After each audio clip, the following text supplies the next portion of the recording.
కొంచెం ఒక 5 నిమిషాలు ఎక్కువ మాట్లాడతాను. బన్నీ గారు వచ్చేలోపు మీరు భరించండి. బన్నీ గారు sir, we love you sir. Thank you sir. Sir Bunny గారు మీ ఫ్యాన్స్ అందరికీ కొంచెం చెప్పండి, ఒక 5 నిమిషాలు నేను మాట్లాడతాను.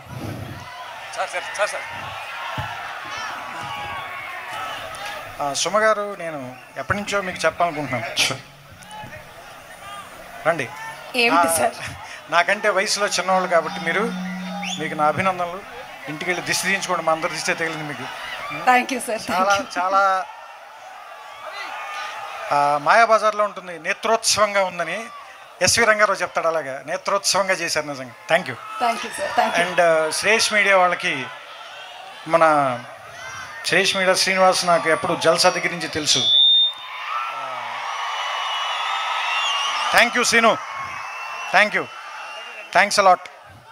అంటే బన్నీ గారి మీద నీకున్న ప్రేమ కనిపిస్తుంది ఇక్కడ అందరికీ. సైజు కంటే కూడా ఆయన అంటే నీకు ఎంత ప్రేమ ఉందో నాకు కనిపిస్తుంది.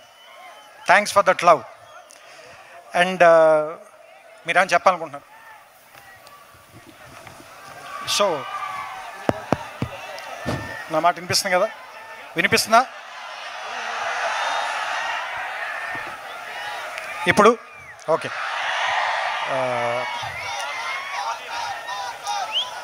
ఒక 10x20 రూమ్లో ఒక సోఫా మీద ఒక మధ్యాహ్నం 3 గంటల నుంచి 4 గంటల ప్రాంతంలో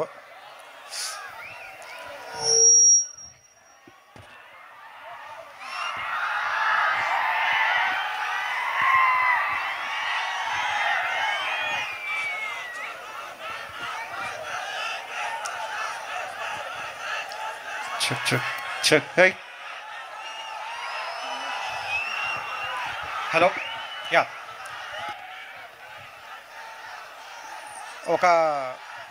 ఒక్క నిమిషం. ఒక 10x20 రూమ్లో ఒక మధ్యాహ్నం పూట 3 గంటలు 4 గంటల మధ్యలో, దాదాపుగా ప్రపంచం అంతా మధ్యాహ్నం భోజనం చేసిన తర్వాత కొంచెం మత్తులో ఉన్న సమయంలో, ట్రాఫిక్ కూడా పెద్ద ఎక్కువగా ఉండనటువంటి ఒక సందర్భంలో, ఒక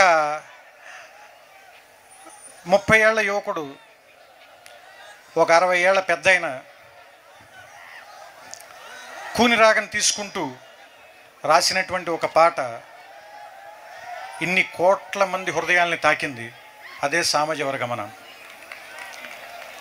సో తన వయసు నుంచి దిగి ఆయన, తన స్థాయి నుంచి ఎక్కి తమన్, ఇద్దరూ కలిసి ఒక కామన్ పాయింట్ని కలిసి ఈ చిత్రానికి స్థాయిని తీసుకొచ్చారు. ఇది యాక్చువల్గా వినాలనిపించే సాయంత్రం, అనాలనిపించే సాయంత్రం కాదు. ఎందుకంటే ఇంత అందమైన గొంతుకుల మధ్యలో, వీళ్ళందరి పేర్లు నాకు తెలియదు. ఒక ఎగ్జాంపుల్ చెప్పాలంటే, రాములో పాటలో వెనకాల ఉన్న ఒక 4 ఆడపిల్లలు, వాళ్ళు కూడా ఎంత అందంగా ఉన్నారో, ఎంత ముద్దుగా ఉన్నారో. ఎందుకంటే వాళ్ళ పాట వల్ల వాళ్ళకు వచ్చిన అందం అది. ఆ సౌందర్యం ఎందువల్ల వస్తుందంటే సంగీతం వల్ల వస్తుంది. అది మామూలు సౌందర్యం కాదు.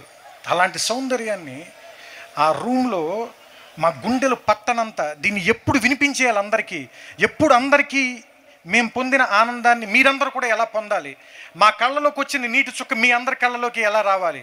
ఒక ఒంటరి సాయంత్రం కారులో వెళ్తున్న ఒక కుర్రాడు తన ప్రేయసిని గుర్తు తెచ్చుకుంటూ వినడానికి, ఎక్కడో వేరే విదేశంలో ఉన్న ఒక అబ్బాయి తన తాలూకు గర్ల్ ఫ్రెండ్ ఎక్కడో వేరే కంట్రీలో ఉంటే ఆ అమ్మాయిని గుర్తు తెచ్చుకుంటూ వినడానికి, ఒక ఆడపిల్ల ఎక్కడో తన కోసం దొంగతనంగా సైట్ కొట్టుకుంటూ దూరంగా వెళ్ళిపోయి ఒక కుర్రాన్ని గుర్తు తెచ్చుకుంటూ వాడిని చూడనట్టుగా నటిస్తూ తన హెడ్ ఫోన్స్లో వినడానికి ఒక అత్యద్భుతమైన కళని, ఒక జ్ఞాపకాన్ని ఈ ఇద్దరు కలిసి ఇచ్చారు మనందరికీ. సో వీళ్ళందరికీ నేను మనస్ఫూర్తిగా నా కృతజ్ఞతలు చెప్తున్నాను. దానికి తన గొంతునిచ్చిన సిద్ శ్రీరామ్ ఈ పాటని మనందరి జీవితాల్లోకి తీసుకొచ్చేశాడు. ఇందాక శ్యామ్ గారు చెప్పినట్టు, ఒక పాట మనకి ఊతం, దాన్ని చేయి పట్టుకుని నడవచ్చు, అది మన స్నేహితురాలు, మన కష్టాలు తనతో చెప్పుకోవచ్చు, అది మన ప్రేయసి తన ఒళ్ళో తలకాయ పెట్టుకుని మనం ప్రేమని పొందొచ్చు, మన గురువు మనకేదైనా ఒక అవసరం వచ్చినప్పుడు, మనం అజ్ఞానంలో ఉన్నప్పుడు మనకి జ్ఞానం బోధిస్తుంది, మనని ముందుకు తీసుకెళ్తుంది. అలాంటి అందమైన పాటల్ని ఖచ్చితంగా గౌరవించాలనిపించింది. అందుకే దీన్ని మ్యూజికల్ నైట్ అని పెట్టాం. ఎందుకంటే ఆ సంగీతం గౌరవించాలి. ఈ బలమైన కోరిక, ఇంత బలమైన కోరిక, ఎంతో సంస్కారంతో ఈ కోరికని మొట్టమొదట బయటికి తీసుకొచ్చినటువంటి వ్యక్తి అల్లు అర్జున్. ఎందుకంటే బన్నీ అంటే చిన్నపిల్లల్లో ఉంటుంది, ఎందుకంటే ఆ స్థాయిలోనే ఆలోచించాడు. అందుకే నేను అల్లు అర్జున్ అనే అంటాను ఆయన్ని. ఎందుకంటే నేను జులై నుంచి ఒక యువకుడికి, పెళ్ళి కాని యువకుడుగా అప్పుడు నాకు తెలుసు. ఇప్పుడు పెళ్ళి 2 బిడ్డల తండ్రిగా తన ప్రయాణాన్ని ముందుకు తీసుకెళ్తూ తన తాలూకు మెచ్యూరిటీ, తన మాటలో, జీవితంలో, పనిలో, ప్రతి దాంట్లోనూ దాన్ని సినిమాలో కూడా పెట్టాడు. నిన్న రాత్రి 2 వరకు కూడా ఇంకా మేము పనిచేస్తూనే ఉన్నాం. నేను, బన్నీ గారు, తమన్, ఓ పక్కన మా ఎడిటర్ నవీన్ నూలి, మరో పక్కన మద్రాసులో వినోద్ గారు. మీరందరూ చూసిన ఈ ట్రైలర్ మీకు ఇంత అందంగా కనిపించడం కోసం ఇదంతా మేము కనే కళ మీ అందరికీ ఒక మంచి జ్ఞాపకం అవ్వాలి, మీ అందరికీ మంచి ఆనందాన్ని ఇవ్వాలి. దీనికోసం అరవింద్ గారు కానీ, రాధాకృష్ణ గారు కానీ, మేము ఎంత అడ్వెంచరస్గా డెసిషన్స్ తీసుకున్నా, నిర్ణయాలు తీసుకున్నా మేము మీ వెనకాలే ఉన్నాం. మీరు తప్పులు చేయండి, మేము తట్టుకుంటాం. మీరు గొప్పగా చేయండి, మేము ఆనందిస్తాం అని చెప్పి మా వెనకాల నిలబడి మేము ఏది అడిగినా ఈ స్థాయిలోనే ఇచ్చారు. అది మీకు అర్థమవుతుంది కాబట్టి. సో మా కళని ఇంత ముందుకు తీసుకెళ్ళటానికి అదే మాతో పాటు పనిచేసినటువంటి ఈ సినిమాలో రాములో రాములో అనే 2 పదాలు అన్న శ్యామ్ గారు ఆ పాటను ఎక్కడి దాకా తీసుకెళ్ళారు.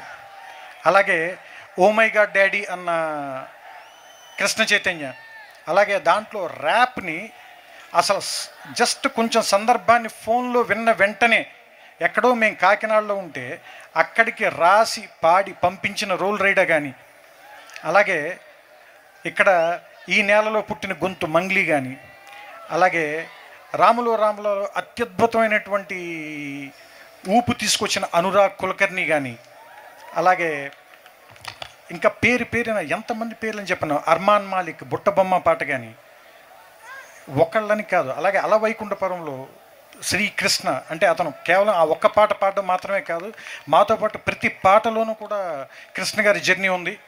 సో ఆ రకంగా ఆయన కానీ అందరూ ఇక్కడున్న సింగర్స్ అందరినీ నేను దాదాపుగా 3-4 సార్లు పైనే చూశాను అందరినీ. బహుశా వాళ్ళందరి పేర్లు నాకు తెలియపోవచ్చు, కానీ వాళ్ళందరూ పాడుతున్నప్పుడు, పాడడానికి వెళ్తున్నప్పుడు, పాడేసి వస్తున్నప్పుడు నేను వాళ్ళందరినీ చూశా. సో వాళ్ళందరికీ పేరున కూడా మీరింత ఆనందాన్ని మీరు లోపల అనుభవించి ఆ ఆనందాన్ని ముందు మాకిచ్చి మా ద్వారా ఇన్ని కోట్ల మందికి ఆనందాన్ని ఇచ్చారు. ఎందుకంటే సంగీతం అంటే కొంచెం నవ్వు రావచ్చు, కానీ మనసు దురద పెట్టినప్పుడు గోక్కునే ఒక దువ్వెన లాంటిది. ఎందుకంటే మనకి తల దురద పెడితే గోక్కోవడానికి దువ్వెన ఉంటుంది, కానీ మనసు దురద పెడితే గోక్కోవడానికి ఏముంటుంది, అది సంగీతమే. సో అలాంటి సంగీతాన్ని, ఇంత ఆనందాన్ని మనందరికీ ఇచ్చిన వీళ్ళందరూ నాకంటే చిన్నపిల్లలు కాబట్టి, కొంతమందికి నా చెల్లెళ్ళ వయసు ఉండొచ్చు, కొంతమందికి నా కూతుళ్ళ వయసు ఉండొచ్చు, వీళ్ళందరికీ కూడా నేను మనస్ఫూర్తిగా నా ఆశీస్సులు అందజేస్తున్నాను. మీరు మరింత ముందుకెళ్ళి ఇంకా చాలా చాలా చాలా మంచి పాటలు పాడి, ఎందుకంటే టీవీలో ఎప్పుడైనా బోర్ కొట్టినప్పుడల్లా ఏ స్వరాభిషేకం విన్నప్పుడు, లేదంటే ఇంకోటేదో ప్రోగ్రాం విన్నప్పుడు, లేదంటే ఏదైనా ఒక చిన్న మ్యూజిక్ ఛానల్ పెట్టినప్పుడు వినిపించే గొంతు మీ అందరిది. మీ అందరు మాకు ఎంతో ఆనందాన్ని ఇస్తారు. సో అందుకని మీ అందరికీ మా అందరి తరఫున మీకు ఆశీస్సులు అందజేస్తున్నాను. ఈ కొత్త సంవత్సరం శుభాకాంక్షలు, అలాగే సంక్రాంతి శుభాకాంక్షలు. పేరున ఇన్ని గంటలుగా ఒక్కళ్ళు కూడా చిరునవ్వుతోనే నిలబడున్నారు. మీ అందరికీ నేను ఇన్ని కృతజ్ఞతలు చెప్పినా సరిపోదు. అలాగే ఇక్కడ ఉన్నటువంటి ప్రతి వాద్య కళాకారుడికి మాకెంత ఆనందాన్ని ఇచ్చారు. మీకు మేమేమి ఇవ్వగలం? కొద్దిపాటి చప్పట్లు కొట్టడం తప్ప. గట్టిగా కొట్టచ్చు మనం చప్పట్లు, ఎందుకంటే కొంచెం మనం వాళ్ళకి ఇచ్చేది ఈ చప్పట్లు మాత్రమే. సో అంటే ఒక్క వైలిన్ మీద, ఒక్క సోలో వైలిన్ వాయించిన ఎవరో ఒక్క వ్యక్తి మన చెవిలోకి దూరి మన కళ్ళల్లోంచి నీటి చుక్కని తీసుకురప్పించగలరు అంటే వాళ్ళకి మనం ఏమిచ్చి రుణం తీర్చుకోగలం? సో ఇలాంటి మహానుభావులందరి ముందు నిలబడి, అలాగే సామాజ వర్గం అనే పదం నేను అన్నాను, సీతారామ శాస్త్రి గారు అన్నారు. ఒక పదం అన్నందుకే మీరు అలా అంటే, మీరు మా జీవితాల్లో ఎన్నెన్ని అన్నారు, మా చెయ్యి పట్టుకుని ఎంతెంత దూరం నడిపించారు, మాకు ఎంత ఆసరా ఇచ్చారు. మీ ముందు మేమెంత. మీరు మమ్మల్ని ఆ మాట అనడం మాకు ఆశీస్, అది మాకు అహంకారం అవ్వకుండా మేము తలకేయించుకుని మరింత ముందుకు వెళ్ళడానికి, మరింత పని చేయడానికి ఒక ఆశీస్సుగా మాత్రమే తీసుకుంటాం. అంతేగాని మీ ముందు మేము సరిపోం. మేము ఎంత చెప్పినా ఎంత రాసినా, ఎందుకంటే వేటూరి గారు తర్వాత సీతారామ శాస్త్రి గారు, మీరు సినిమా కవికి పొయిట్రీ రాస్తాడనే స్థాయిని తీసుకొచ్చారు. వాడు సినిమా వాడు రా అనే స్థాయి నుంచి ఆయన సినిమా పాట రాస్తాడండి అనే స్థాయికి తీసుకొచ్చిన వ్యక్తులు మీరు. అందుకని ఎందుకంటే ఆ వెనకాల కూర్చున్న అందరికీ ఆ గౌరవం తీసుకురావడానికి మీరందరూ ఎన్ని పోరాటాలు చేసి ఉంటారో, ఎంతమందితో యుద్ధాలు చేసి ఉంటారో, ఎన్నిటికి నో చెప్పుంటారో, ఎన్ని కోల్పోయి ఉంటారో. అందుకని మీరు అలాంటి మాటలు అనకూడదు. అయినా కూడా మీ దాన్ని మేము ఆశీస్సుగానే తీసుకుంటూ, మీరు ఈ వయసులో కూడా అందరిని దాటి మీరు ఎప్పటికీ నన్ను ఎవరు ముట్టుకోలేరు, నా తర్వాతే మిగతా స్థానం 1 నుంచి 10 నాది, 11 నుంచి మీరు కొట్టుకోండి అని చెప్పి మళ్ళీ చెప్పారు అందరికీ. సో ఆ పిల్లలందరూ కళ్యాణ్ చక్రవర్తి దగ్గర నుంచి మొదలుపెట్టి శ్యాము, రామజోగ శాస్త్రి గారు, కృష్ణ చైతన్య అందరూ 10 దాటి 9లోకి, 8లోకి, 7లోకి, 6లోకి, 5లోకి, 4 వచ్చి మీ పక్కన నుంచుంటారు సార్. నుంచోవాలి, మీరందరూ నుంచోగలరు. సో మీ అందరికీ ఆ స్థాయి ఉంది. ఎందుకంటే మీ అందరితోటి నేను పర్సనల్గా పనిచేశాను కాబట్టి మీ అందరూ రాస్తున్నప్పుడు మీరు ఎంత రాయగలరు, ఏం రాయగలరు ఒక రచయితగా నాకు కూడా తెలుసు. ఇకపోతే ఈ సినిమాలో యాక్ట్ చేసిన ప్రతి ఒక్కరికి నేను బేసిక్గా మనిషిని నన్ను కదిలించకపోతే, లేదా నేను వాళ్ళని కదిలించకపోతే నేను వాళ్ళతో కలిసి ఎక్కువసేపు ప్రయాణం చేయలేను. సో ఈ సినిమాలో పనిచేసిన ప్రతి ఒక్కళ్ళు నన్ను ఏదో రకంగా స్పృశించిన వాళ్ళే, నా మనసుకు తాకిన వాళ్ళే, నాకు ఇష్టమైన వాళ్ళే. సో అందుకని వాళ్ళందరి గురించి నేను ఒకే ఒక మాట చెప్పగలను, మీ అందరినీ నేను ప్రేమిస్తున్నాను, మీ అందరితోటి నేను ప్రేమలో ఉన్నాను. సో ఇప్పుడు సినిమా రిలీజ్ అయిన తర్వాత కొద్దిపాటి విరహాన్ని అనుభవిస్తాను, మళ్ళీ ఒక కథ రాస్తాను, మళ్ళీ మిమ్మల్ని అందరినీ కలుస్తాను. సో ఇకపోతే ఈ సినిమాకి మొదలు చివర రెండు కూడా అల్లు అర్జునే. ఎందుకంటే ఈ సినిమా మేము మొదలుపెట్టినప్పుడు, ఒక సినిమా చేద్దాం అనుకున్నప్పుడు, ఓ సాయంత్రం పూట ఆయన ఆఫీస్ బాల్కనీలో కూర్చుని బ్లాక్ కాఫీ తాగుతున్నప్పుడు ఆయన ఏం చెప్పారంటే, ఆనందంగా ఉందాం సార్, హ్యాపీగా చేద్దాం ఏదైనా, అంతే, ఇంతకు మించి నేను మీకు చెప్పడానికి ఏమీ లేదు, నాకు అనిపించింది చెప్పానని ఒకే ఒక ముక్కలో చెప్పారు. ఆ ఆనందం అనే మాట అప్పటి నుంచి ఇప్పుడు కరెక్ట్గా 11 నెలలు అయింది. 11 నెలలుగా మేము ప్రతిరోజు అనుభవించే ప్రయత్నమే చేసాం, అది ఇక్కడ దాకా తీసుకొచ్చాము. ఆయన గురించి చెప్పాలంటే ఇంకొక మాట చెప్పి ఇంకెక్కువ విసిగించకుండా ముగిస్తాను ఇక్కడతోటి. మేము కాకినాడలో కూర్చుని రోజు వర్షం వచ్చిందని ఎర్లీగా ప్యాకప్ అందరం కూర్చొని మాట్లాడుకుంటుంటే నేను, తమన్, బన్నీ గారు, పాటలు లిరిక్ వీడియోలు రొటీన్గా ఉంటున్నాయండి. పాటకి మిక్స్ చేసిన ఇంజనీర్ దగ్గర నుంచి పాటలో ఇన్స్ట్రుమెంట్ వాయించిన ప్రతి ఒక్కళ్ళు అందరూ కనిపించేలాగా ఏదైనా ఒక ఐడియా చేద్దాం అన్నాను నేను. అదే మీరు చూసిన సామాజిక వర్గం వీడియో. సో ఆయన సంస్కారానికి, అంటే ఆయన పొందిన ఆనందం అందరూ పొందాలని మమ్మల్ని అందరినీ కూడా ఇన్స్పైర్ చేసినందుకు గాను ఆయనకి మనస్ఫూర్తిగా కృతజ్ఞతలు చెప్తూ, మీరు మరింత ముందుకు వెళ్ళగలరు. మేము కూడా ఆ ప్రయాణంలో భాగమవుతాం. మేము కొన్ని సినిమాలకి మేము పనిచేయలేని సినిమాలన్నిటికీ మేము సాక్షులం అవుతాం, మేము ప్రేక్షకులం అవుతాం, మేము పనిచేసే సినిమాలకి దర్శకులం అవుతాం, పార్ట్నర్స్ అవుతాం. మీతో పాటు మరింత ముందుకు ప్రయాణం సాగాలని మనస్ఫూర్తిగా కోరుకుంటూ, మీకు, మీ కుటుంబ సభ్యులు, అలాగే ఫస్ట్ టైం నా సినిమాలో యాక్ట్ చేసిన సూపర్ స్టార్ అల్లయ్యానికి, అందరికంటే most intelligent and brilliant star అర్హాకి, వాళ్ళిద్దరికీ వాళ్ళు ఎంతో బిజీలో ఉన్నప్పటికీ కూడా మేము ప్యారిస్ నుంచి ఫోన్ చేయగానే మాకు కాల్ షీట్స్ ఇచ్చి 2 గంటలు మాత్రమే పనిచేసి ఆ 2 గంటల కోసం బోల్డ్ అంత ప్రొడక్షన్ కాస్ట్ అయ్యి, అరవింద్ గారు, చిన్నబాబు గారు మావి పెద్ద పెద్ద కళ్ళతో చూసి, సో అయినప్పటికీ కూడా వాళ్ళు స్టార్స్ లాగే ఉన్నారు. నాకు అర్థమైంది వాళ్ళు మరిన్ని సినిమాలు చేయాలని మనస్ఫూర్తిగా కోరుకుంటూ, సో వారిని యాక్ట్ చేసే అవకాశం ఇచ్చినందుకు శ్రీమతి అల్లు అర్జున్ గారికి మనస్ఫూర్తిగా నా కృతజ్ఞతలు. అండ్ ఈ సినిమా వల్ల నాకు ఇంకొక మంచి జరిగింది ఏంటంటే, నా భార్య నేను ఎప్పుడు షూటింగ్లు తీసుకెళ్ళను, బట్ సామాజిక వర్గంలో జరిగిన సినిమా షూటింగ్ చేసేటప్పుడు, ఆ పాట షూట్ చేసేటప్పుడు మాత్రం ప్యారిస్ నా భార్యని కూడా తీసుకెళ్ళాను. 2 రోజులు షూటింగ్ వచ్చిన తర్వాత ఇంక నేను రానని చెప్పిన తను నేను ఎంత కష్టపడుతున్నానో తెలుసుకుంది. సో నాకు ఆ మాత్రం గౌరవం కూడా దక్కించినటువంటి ఆ పాట